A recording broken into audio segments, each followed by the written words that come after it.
She sat on a train heading west of Piccadilly, past the haunted black factories all turned into hotels, and she's on her way to see him, to tell him that she's tried.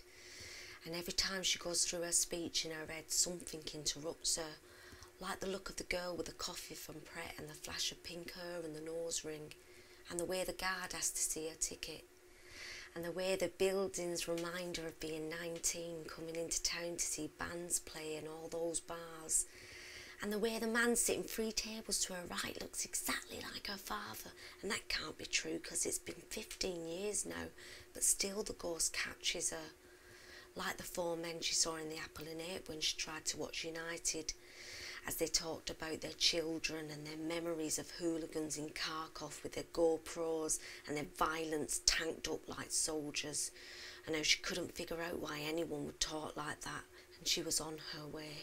She was on her way. She was going to sit down opposite him, look him in the eye and tell him. And she wondered about her little brother and how he was getting on at school, and how the fat man in the restaurant she worked in had asked about the owner as though she was possibly going to know what to say. And how were you meant to know what to say when all she wanted to do was get up in the morning, get on the train and head out of Piccadilly? And the girl with the pink hair looks up from her book and stares straight at her but doesn't say anything. And for the briefest second they look into each other's eye and neither smiles, and then they look away.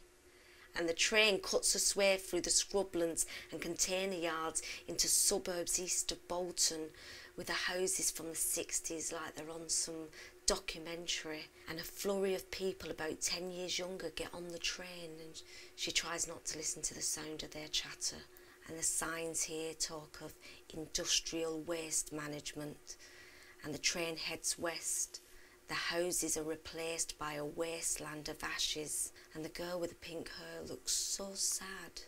And she can't tell him. She can't tell him. She can't tell him. She can't tell him.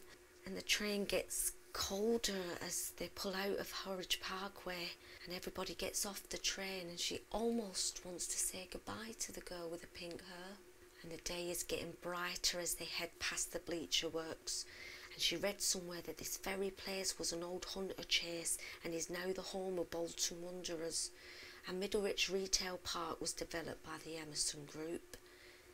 And Preston rises from the West Lancs Valley with its all-weather football pitches and the rubble of the Ribble and a Roman road. And she's going to see him, she's going to say, and the train skirts the edges of this angled town, this market town scorched by the scratches of the 12th century. And after 400 years of weaving, there was suddenly a breakthrough, and 200 years later they broke back down and they took away the industries as quickly as they built them. And she stays on the train, and the houses get bigger, and west of Preston there are golf courses and mansions and Kirkham and Westham and new housing settlements, and the spires of the churches reach up to the heavens, and the looms ran here until 2003, and the town is 10,000 years old.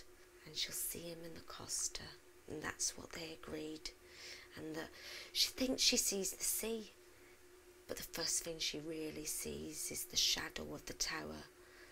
And she'll get there before him and buy a chocolate tiffin and practice her speech. She's leaving.